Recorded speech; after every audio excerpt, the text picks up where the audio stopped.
Hey everybody, this is Coach Noah coming to you from the Nutrition with Noah show, and I am really excited and delighted to be presenting to you today the 7th, 8th, ninth, 10th, 11th, and 12th step of the Integrative Nutrition Plan.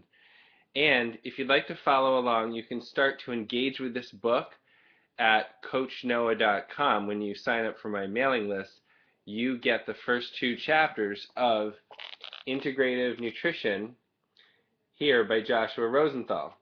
So we're reading from page 198, and the seventh step is to eat less meat, dairy, sugar, and chemicalized artificial junk foods. Consume less coffee, alcohol, and tobacco. I'm thinking if there's anything I want to say about that. That's a lot, and that requires a lot of support. And one of the things that I've noticed as I've addressed my sugar cravings and my sugar addiction is that to consume less of these foods, to consume less of anything, it's really important that you work with, whether it's me as a health coach or whether you just have a good conversation with a friend, or if it's part of a support group or a 12-step group, that you discover what it is you're really craving.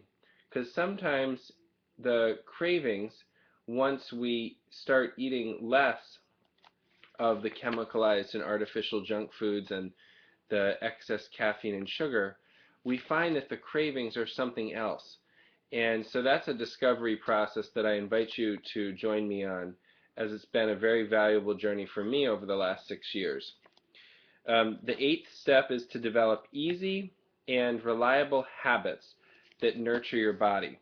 I want to give you an example because I'm getting ready for to go into work, and one of the things that I do to take care of myself is I go to the chiropractor 3 times a week. I get a massage when my body needs it, and a very, very kind of useful and affordable trick is I use Epsom salts in my bath as a way of nurturing my body, as a way of getting grounded and centered and relaxed. And there's something about bringing the relaxation from a nice, simple Epsom salt bath into the rest of my life. And those are a couple of things that I do to nurture my body. So I'm curious what you might do to nurture your body. I'd love to hear from you about that. So moving right along, the ninth step in the Integrative Nutrition Plan is to have healthy relationships that support you.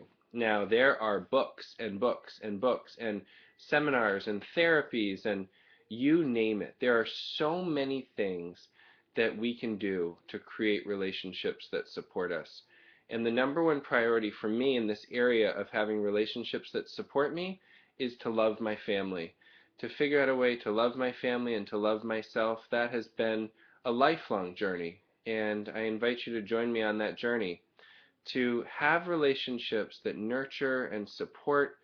One of the best first steps as you're getting started on the journey of increasing the love in your relationships and the health of your relationships is to look at who's in your life and just make a simple list, or even think to yourself, what is one thing about my mother that I'm grateful for?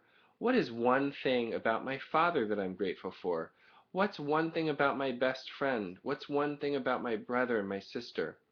And write it down. And if you have the courage and you feel like it's in your heart to tell them, tell them. That is a great first step in taking the ninth step of the Integrative Nutrition Plan about having healthy relationships. Now, finding physical activity you enjoy and doing it regularly is the 10th step. Recently, and you may have seen some blog posts and articles about this, but recently I've discovered the Tabata style workouts. So I'll give you an example. This morning I woke up and with my mom we did a 4-minute Tabata style workout, which essentially was stepping, fast stepping. It was some swimming exercises that you can do, like reaching out and putting your legs back. There were some push-ups. There was some core exercise, and what we did was we did 20 seconds on and 10 seconds off. There's a great app for this called the Tabata Timer, and there's great videos that I've posted on this blog, which I'd be happy to send to you or get you connected to. If you'd like to me to send you a link to this video, just email me at noah@coachnoah.com, and I would be more than happy to get you connected to these resources. This is a 4-minute, simple to do workout that you can do at home. I've done it in parking lots. I've done it at bus stops. This is something that can be done on the go, and it is a great way of integrating some simple exercise into your life on a daily basis. With that being said, I invite you to not just look at one thing, but to discover, how do you like to move your body? Is it yoga? Is it swimming? Is it dancing?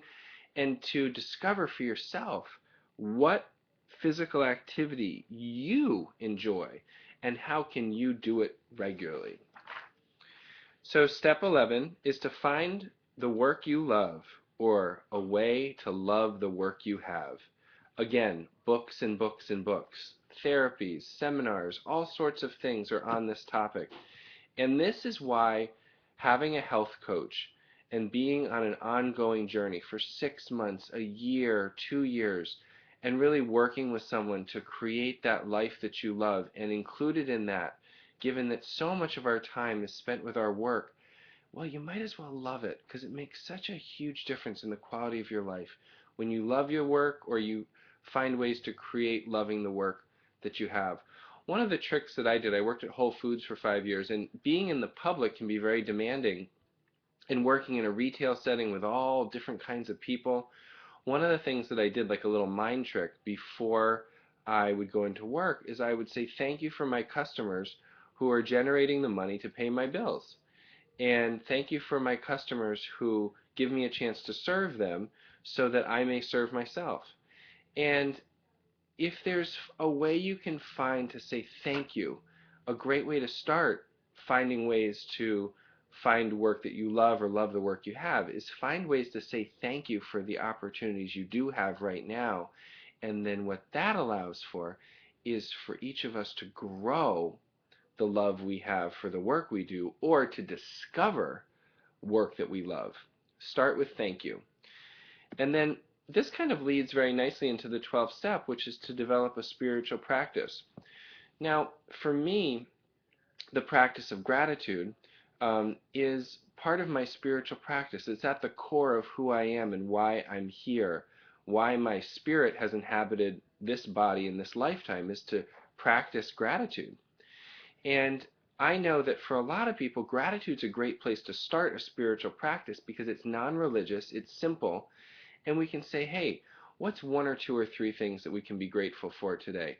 That kind of gets us connected to, one, how we're connected to other people and how we're connected to the larger world, because to be grateful, you kind of have to acknowledge that you have relationships with other people. Hey, I'm connected to this person and I'm grateful for this thing about them. Even if there's lots of things I don't like, I'm grateful for this one thing.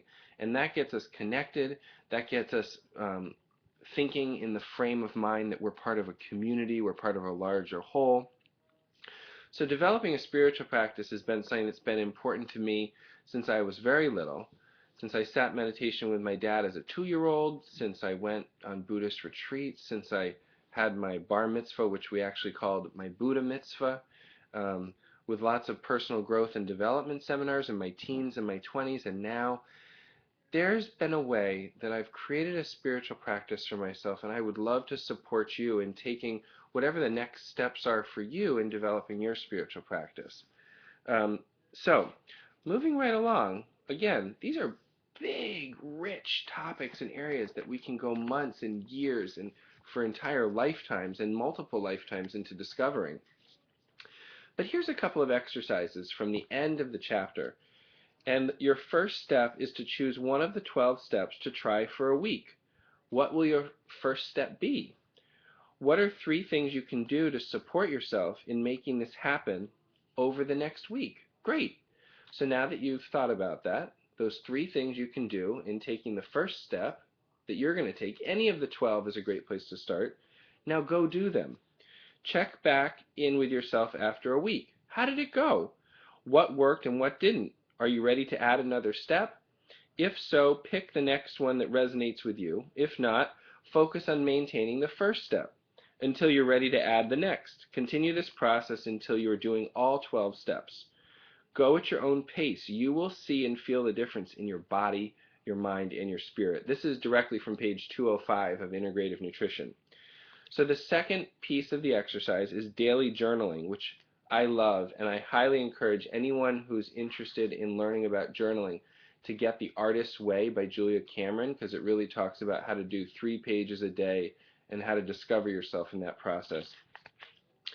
For more support in incorporating these steps into your life, you can check out the Integrative Nutrition Journal, Your Guide to a Happy, Healthy Life. This book contains daily, weekly, and monthly exercises to keep you on track with your personal goals around health. So that is a great way to get started on the 12 steps. I massively appreciate your attention and your time.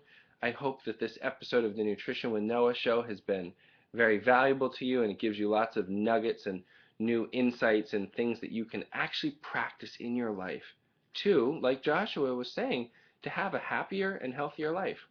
So go ahead, go to the coachnoah.com, get started with integrative nutrition, and have a happier and healthier day, week, month, quarter, year, and life. This is Coach Noah signing off from the Nutrition with Noah show. We'll talk with you tomorrow. Take care.